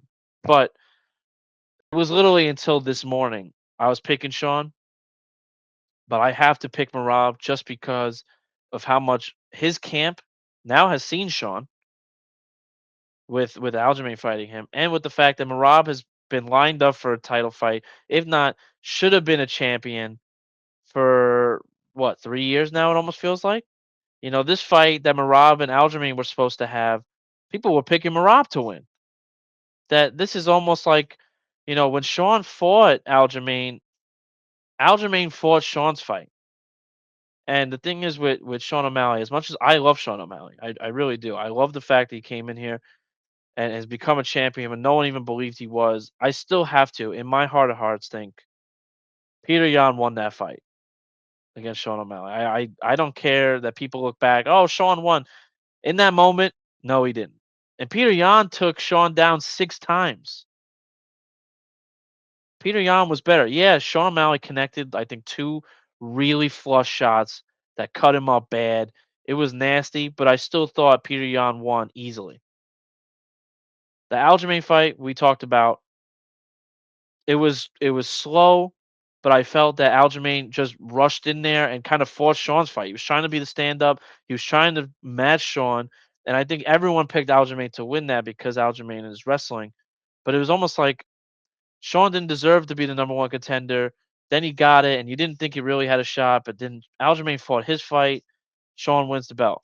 Then you get the obvious choice for the UFC to promote Sean O'Malley more, so that you give him Cheeto Vera because oh well, Cheeto beat him and whatever. But you avoid the Umars, the Corey Sandhagens, and everybody, and Merav the first time, just so you could get Sean to get another win to promote Sean O'Malley more. UFC 299, right before UFC 300. Holy shit, Sean beats the shit out of Marlon Cheeto Vera. And Cheeto Vera sucks. Okay, I don't care. I really don't. Hey, I, chill. I don't care. I don't care, man. I Cheeto has his moments, great, but Cheeto sucked against Corey Sandhagen. He takes 10 minutes to learn that he's actually fighting. He looks completely different every time. I just hate that part. That has nothing to do with his fighting. But that fight was so made perfect for Sean to get a defense that this is the first time I think the UFC is actually biting their nails. Like, fuck, this Marav's really tough. We could lose Sean O'Malley as a champion here. He's one of the biggest people that bring in money for us. We need Sean to win. And I think honestly, we might see some crazy fuckery when it comes to the judges' scorecards if it gets there. But I have to think Merav takes it. Merab's better here. Merav will force the wrestling. Sean might even land a couple nice clean shots like he did against Peter Yan, but I think Merav's better than Peter Yan, even that time of Peter Yan. And I have to believe that Merav will get the belt. He could easily finish this one 49-46 or even 50-45. I think Sean does land clean, but I do think, like I said, Merav's a fucking robot that if you don't put him to sleep, Sean will lose his fight. And I think Merav can get it done. I know people have Sean by knockout, and I'm not surprised. I was with that about until this morning because of how confident he looks, how confident he talks. He looks super, super confident. And I know I've been talking way too long, but I do firmly believe that Merav can get this done. And if you just fight Merav's fight for even 2 minutes, Merav will toy with you for the next 23. So I think Merav will win this fight. Wow, man. I didn't expect you to be joining me on this one too. This is awesome. Sorry. I just gotta say, man, you really are, and this may sound corny. I'm just gonna say it, bro. I really appreciate what you bring to the show because I swear, every single Appreciate it. time I finish saying what I gotta say, I'm like, man, you know what? I left this on the table, and then you go out there and you fucking take the ball and run with it, and you bring up exactly what I'm thinking about. I'm like, this guy just all the holes I'm leaving, he's fucking filling those gaps. So you love to hear that. Couldn't That's why agree we're with you perfect more. together, brother. Hey, That's why look we're at that. perfect together. Look at that. Yeah, I couldn't agree with you more. I think the fact that Peter Yan becomes a focus in this fight is huge because he's still here, ladies and gentlemen. He has not left the building. He is still a part of this organization. And besides That's the right. losses on both these guys' records, he gave these guys the hardest fights of their career. So love that he's a part of this discussion too. He's a dark horse that needs to be remembered in this division. But yeah, man, this is crazy. Like this is peak MMA right here. This is very reminiscent of the Conor McGregor Chad Mendes fight, in my opinion. I think obviously there's Yes. less fuckery with the short notice, but as far as the position either guy would be in with this kind of a win, like Merav has been the guy, right? That everyone is pointing to as this is the real champ for years now, like you said.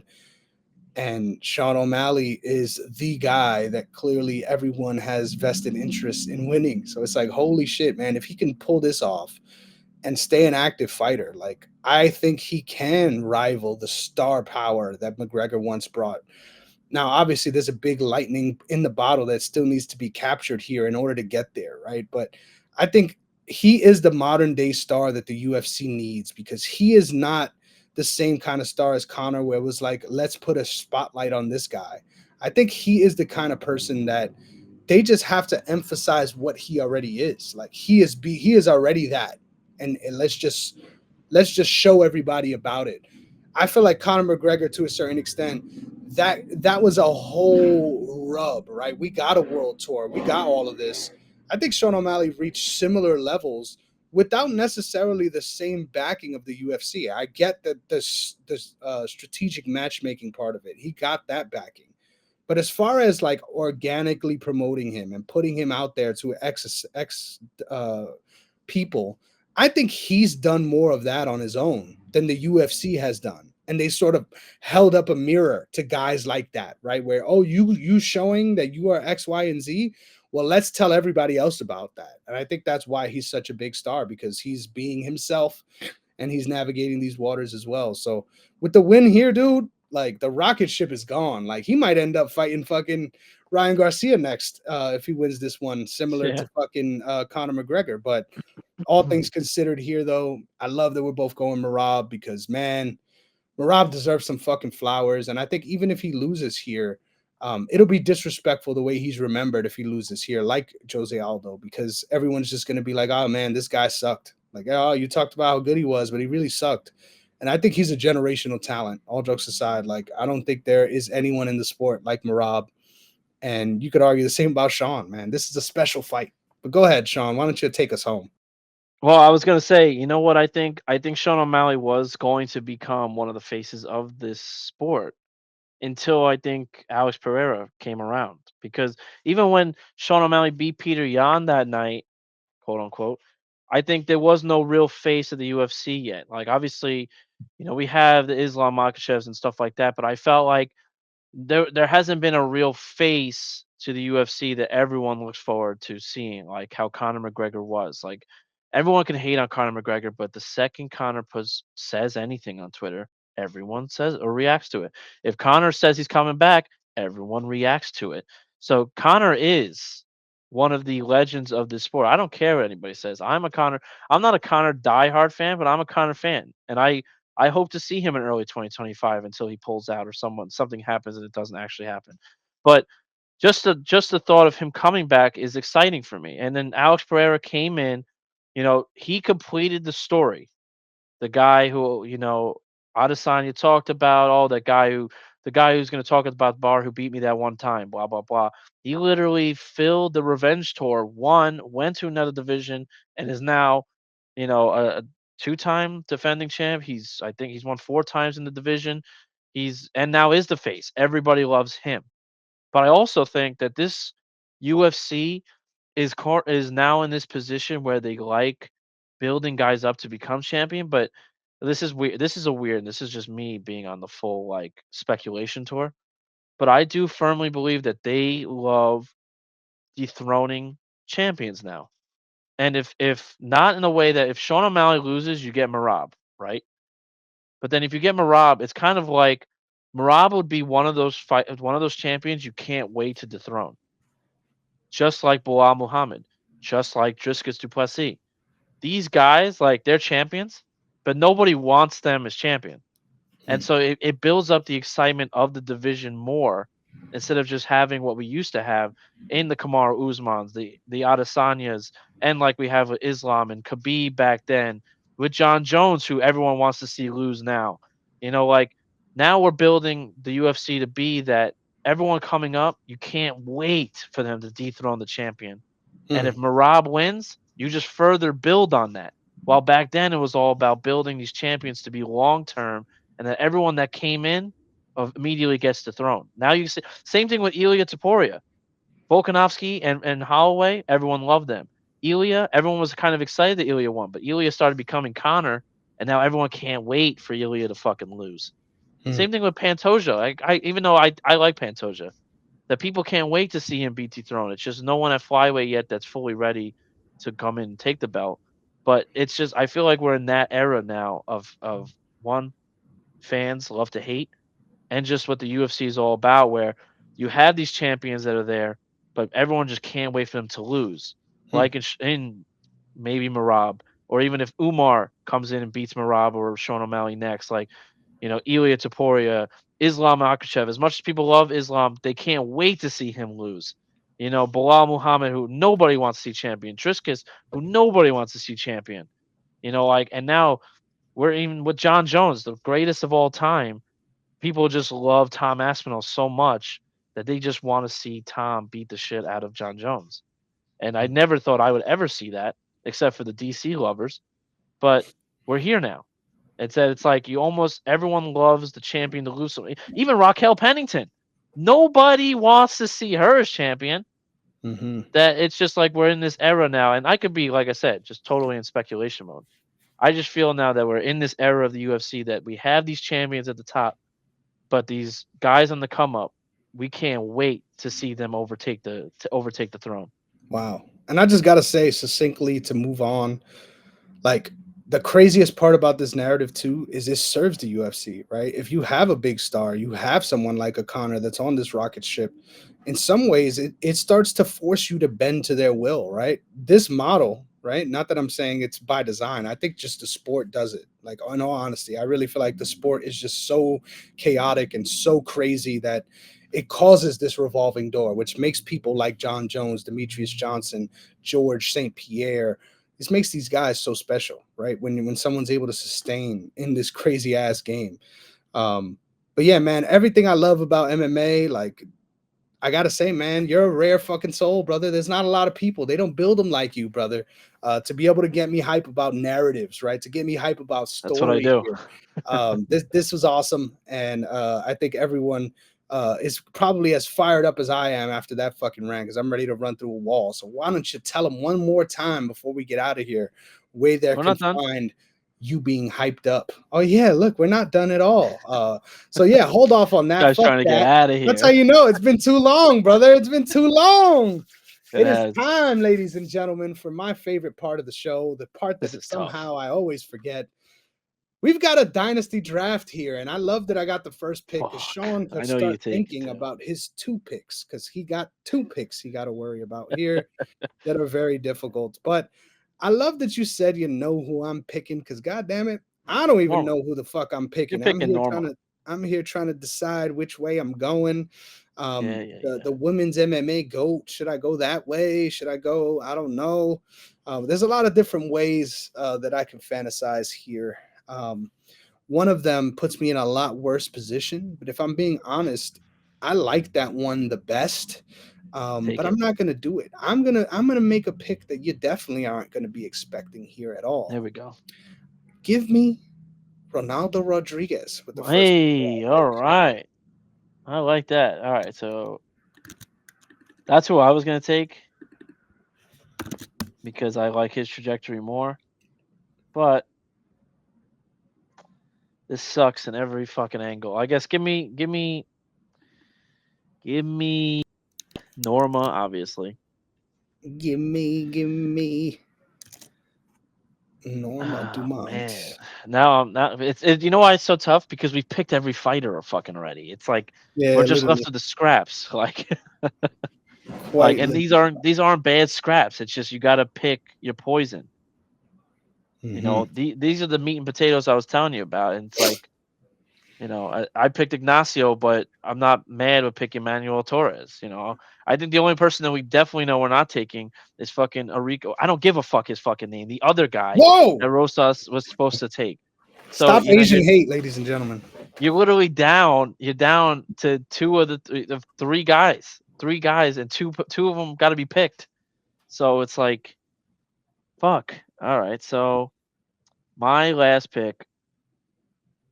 You know what? I'll give it to you because this is your boy, and I'll let you have him. I'm taking Manuel Torres.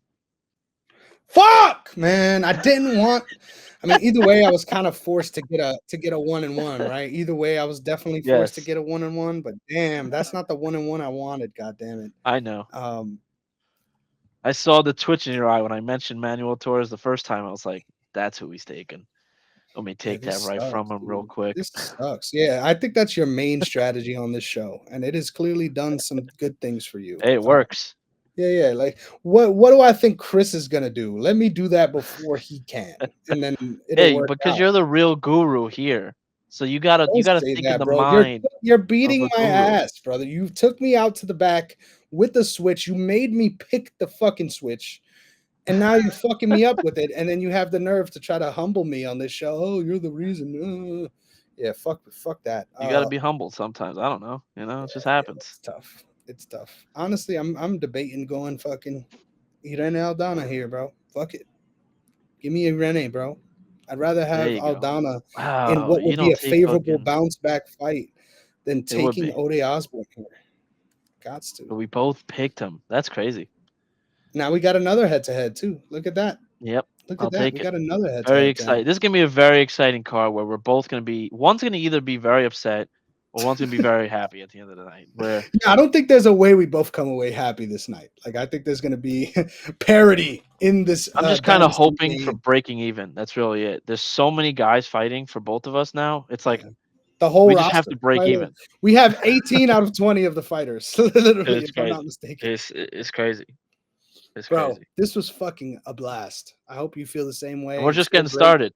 to be back. Yeah, it's so great to be back, and we're gonna keep coming all in your directions, right? All in Oh all yeah, directions. Yeah, no pause. everywhere. Can't wait, Sean. You're the fucking man. Remind the people where they can find you. Since I'm banned, I guess, or suspended off X for doing nothing. Uh, you can find me at bsreports.org. You can find my contact info there, and you can send me an email there and a shout.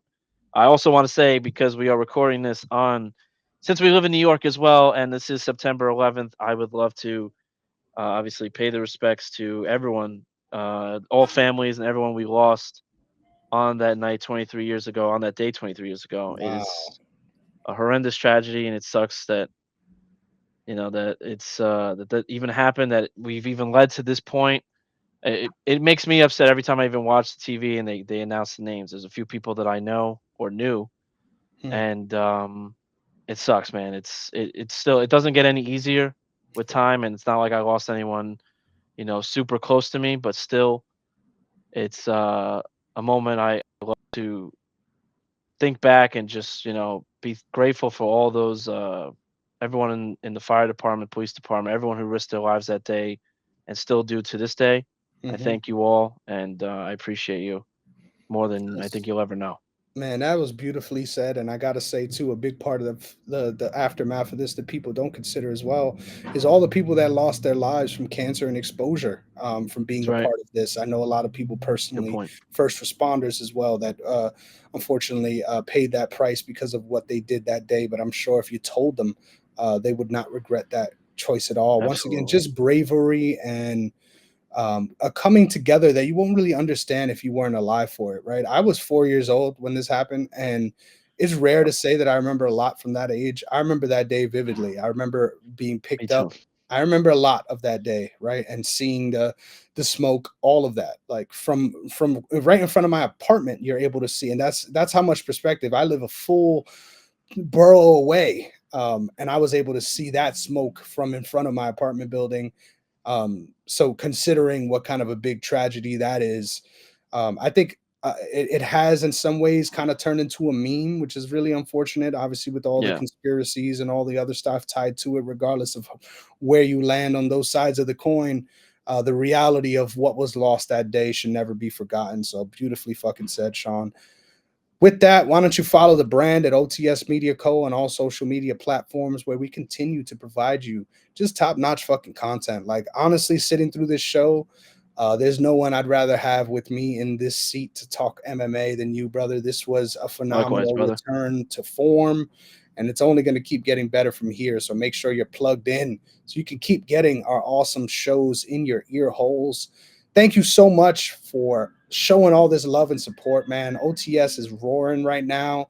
Loving doing the weekly shows back, covering the NFL. And I can't wait to get Sean on there too to mix it up because it's going to be a Hell yeah. doozy. I'll definitely keep you posted on when we're going to make that happen. But thank you so much for being involved and making this worth it for us because, God damn it, we love it and we're going to keep it coming. So make sure you're following We me as love you. well. Hey, look at that. Make sure you follow me as well at Negrong MMA on the site that wants to silence Sean, as well as TikTok. And you could catch me as well on Instagram as Chris Negrong_. We got some fucking fights to watch. We got a lot to look forward to. And next time we see you, ladies and gentlemen, there could be 2 new champions. So we only will find out with time. Until next time, ladies and gentlemen, remember that Tito Ortiz said that 9/11 took place in 2021. We'll see you guys next time.